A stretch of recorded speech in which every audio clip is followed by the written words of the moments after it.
गाना बजाना में भी बदलाव हो गया। जितने गवैया परेशान हो उतने लिखवैया परेशान हो, उससे ज्यादा सुनवैया परेशान हो। ऐसा ऐसा कोई गाना निकल गई कि पहले हमन को आज से ज्यादा दिन का बात ना कहते, आज से मात्र 10 वर्ष पहले का। तनी पीछे हट के आप लोग देखो, जब जो टेपवा में कैसे खवा लगे और कैसे बाजे, हम उनका दिल्ली जाके कैसे कराएंगे। और कैसे जब मार्केट में आवे तो आप लोगन दुकान पर जाके खरीदत रहो, दुकान से ले आके दिन भर काम धंधा करके जरा घर में टेप रखे रहे, साझी खान दुआरे पर लग जाए। आस पड़ोस के लोग भी बेटी बहन माई बाप भाई बेटा सब एक जगह बैठ के सुने। लेकिन आज के गाना का हो गई,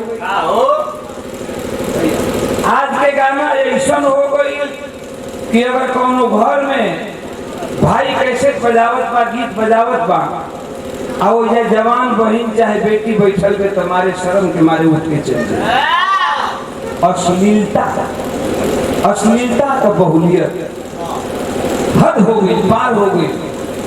हम का गौले रहे, खेत खलिहान का चीज, माटी का चीज गौली, जो उनकी जहाँ तक भोजपुरी रहे, भोजपुरी के जानकार रहे लोग, सब सुनल, माई बहन बेटी एक जगह बैठ के सुने। आज भी लोग सुने लगे। हिंदुस्तान ना बल्कि विदेश तक भी कैसे गए। का गौले रहे, ये गौले रहे।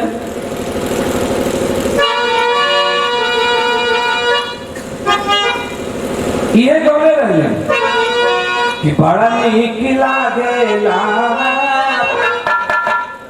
बड़ा नीक लागेला झरलिया के गाँव में। हरे लमनवा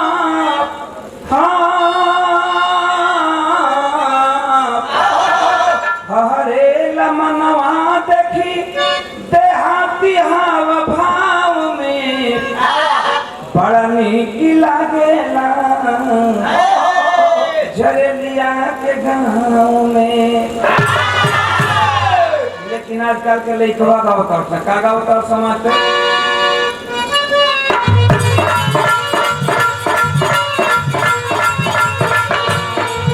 लइकवा को गावता आई बानी तोहर हो गलिया, कहाँ बाड़ू हमर हो लिया। तमाम कुछ आज भी लोग हैं, आज भी लोग हैं अच्छी गीत लिखने वाले, अच्छे गाने वाले। मैं उस राइटर को धन्यवाद देता हूँ जो इस गीत को लिखा है, और उस गायिका को भी धन्यवाद देता हूँ जो इस गीत को गाई है। आज भी हैं, खाली छिनरिए भौजी लोग तो ना निक लगे। हम कहला कि निक चीज गई वो पसंद करी, निक थरिया में भोजन देव तो खाए वाला का जरूर निकले। मैं उस गायिका को धन्यवाद देता हूँ, उस राइटर को, लिखने वाला को भी धन्यवाद देता हूँ। क्या लिखना,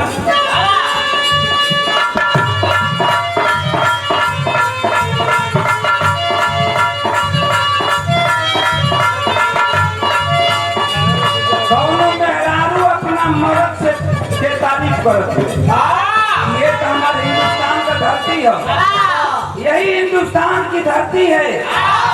कौनो औरत अपना मेहरारू के तारीफ करते का, भारत जब बाल सैया जी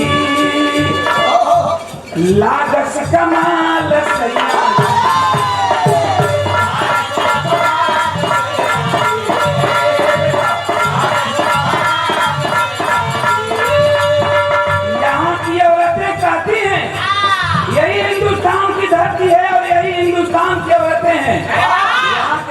कहती हैं कि भला है बुरा है जैसा भी है, मेरा पति मेरा देवता है।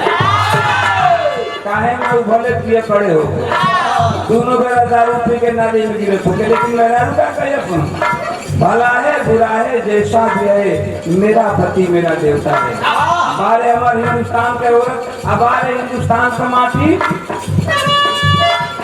राइटर लिखा है कौन औरत अपने पति के तारीफ करते हैं, भले अगर पति कैसे ऐसा हो, लेकिन तारीफ करती है।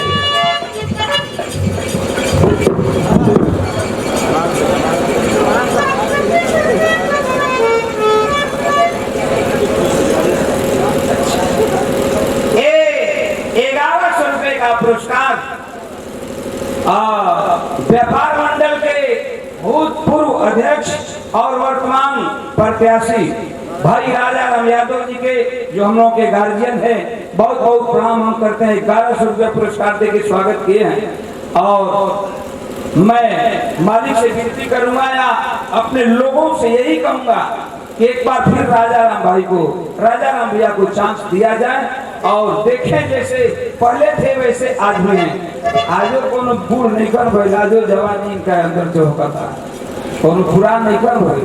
तो बहुत बहुत प्रणाम बा और पूरा पार्टी के पैसा दे के स्वागत कैलन हम। और साथ में हमारे जालिम भैया बन नई बाजार के, हम सबके प्रणाम करते हैं। मालिक सुखी रखे। तो मेहरारू तारीफ करते भारत जब सैया जी